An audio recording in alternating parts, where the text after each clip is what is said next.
we can take a closer look at the humanitarian situation facing children with Tess Ingram. She's the spokesperson for UNICEF and joins us from Al Mawasi in Gaza. Tess, thank you so much for taking the time to speak to us. In that report from our correspondent in Gaza, he says children aren't dying from the strikes, they're dying from these empty bellies. Now that we finally have a ceasefire in place, how soon will that change? Will children actually be able to get the aid and the nutrition they so desperately need? That's certainly our hope. We need to stop the indiscriminate killing of children, and hopefully the ceasefire means that that will end.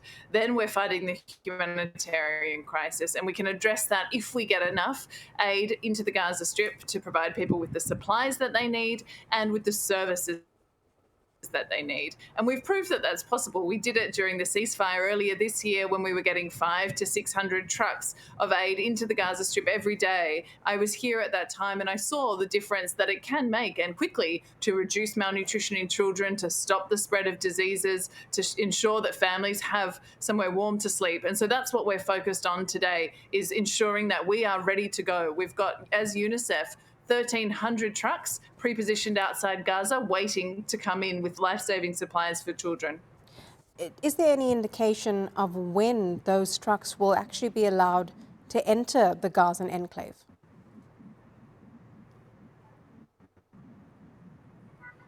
Aid is flowing now, but of course it has been, over the past few months, insufficient. And so this scale-up needs to happen urgently. We are hoping that it will be within the next day or two that we will start to see the volume of trucks increase. And there's a clear way for us to do that. We need to open all of the crossings into the Gaza Strip, not just rely on Kerem Shalom in the south. We need multiple access points. We need those crossings to operate effectively so the trucks move through there quickly and are not delayed.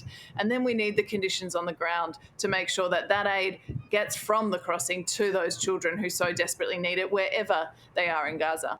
Absolutely. And the distribution is so important, isn't it? Because even though they mostly come in through the south, it's the northern parts of Gaza that a famine has been declared. So they really need to get there. Tess, I'm wondering, because you speak to children in Gaza every day, you work with them, what are they telling you now about how they are feeling now that there is a ceasefire, now that there is hope that this is the deal that brings an end to this war?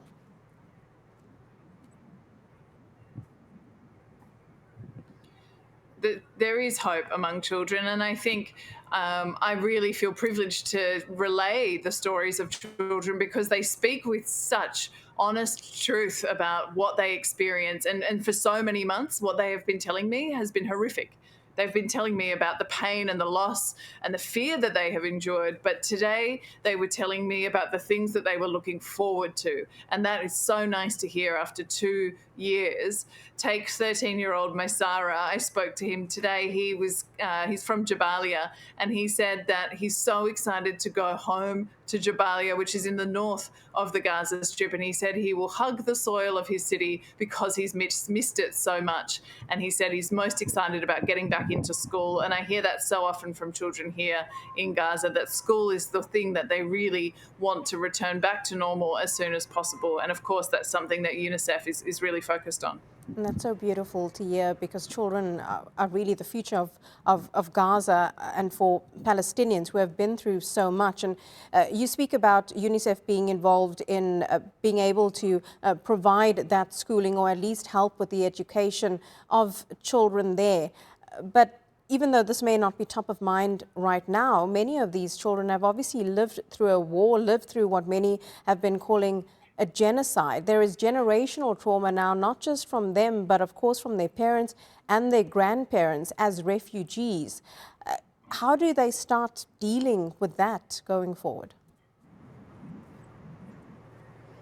I'm so glad you asked that, because it's not something that we talk about enough, but it is there. It is the undercurrent behind everything. And responding to those needs, providing mental health and psychosocial support for children is just as important as providing them with food or water or shelter.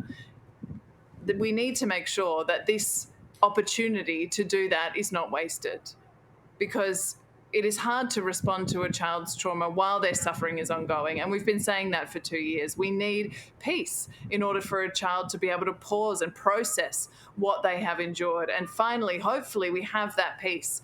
And so UNICEF will be scaling up those services across the Gaza Strip in schools and outside schools to help address the trauma. But of course, it is going to take a long process. And for some children, the level of suffering that they have endured is incredibly serious. For example, children who no longer speak because of what they have been through.